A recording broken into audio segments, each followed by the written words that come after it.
odious secret society composed of aristocrats who enjoyed two things: power and the rape and destruction of women and children. Iris swallowed hard and reminded herself that she was a lady. Her family could trace its line nearly to the time of the Conqueror, and as such, she had her name and honour to uphold.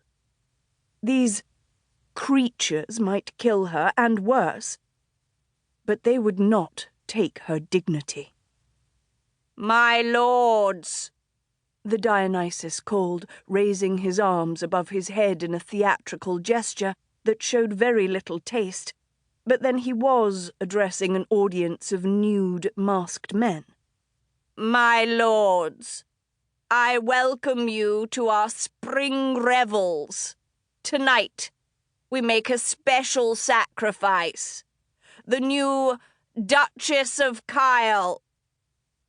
The crowd roared like slavering beasts. Iris blinked. The Duchess of... She glanced quickly around. As far as she could see in the macabre, flickering torchlight, she was the only sacrifice in evidence, and she was most certainly not the Duchess of Kyle. The commotion began to die down. Iris cleared her throat. "No, I'm not." "Silence!" the fox hissed. She narrowed her eyes at him. In the last 4 days she'd been kidnapped on her way home from the wedding of the true Duchess of Kyle.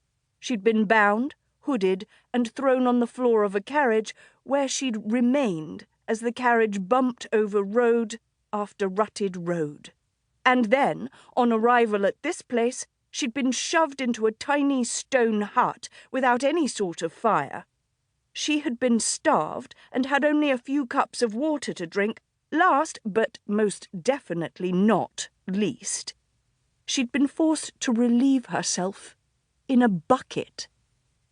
All of which had given her far too much time to contemplate her own death and what torture would precede it. She might be terrified and alone, but she wasn't about to surrender to the Lord's plans without a fight. As far as she could see, she had nothing to lose, and quite possibly her life to gain. So she raised her voice and said clearly and loudly, "You have made a mistake. I am not the Duchess of Kyle." The wolf turned to the Dionysus and spoke for the first time. His voice was deep and smoky. "Your men kidnapped the wrong woman."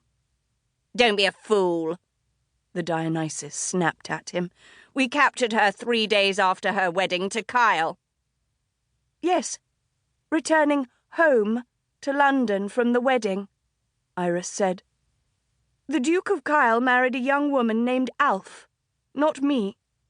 Why would I leave the Duke if I'd just married him?" The Dionysus rounded on the fox, making the other man cringe. "You told me that you saw her marry Kyle." The wolf chuckled darkly. "She lies!" cried the fox, and he leaped toward her, his arm raised. The wolf lunged, seized the fox's right arm, twisted it up behind his back, and slammed the other man to his knees. Iris stared and felt a tremble shake her body. She'd never seen a man move so swiftly, nor so brutally. The wolf bent over his prey, both men panting, their naked bodies sweating. The snout of the wolf mask pressed against the fox's vulnerable bent neck. "Don't touch what is mine." "Let him go," the Dionysus barked. The wolf didn't move. The Dionysus's hands curled into fists. "Obey me."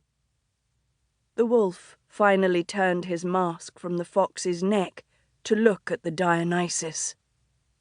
"You have the wrong woman. A corrupt sacrifice."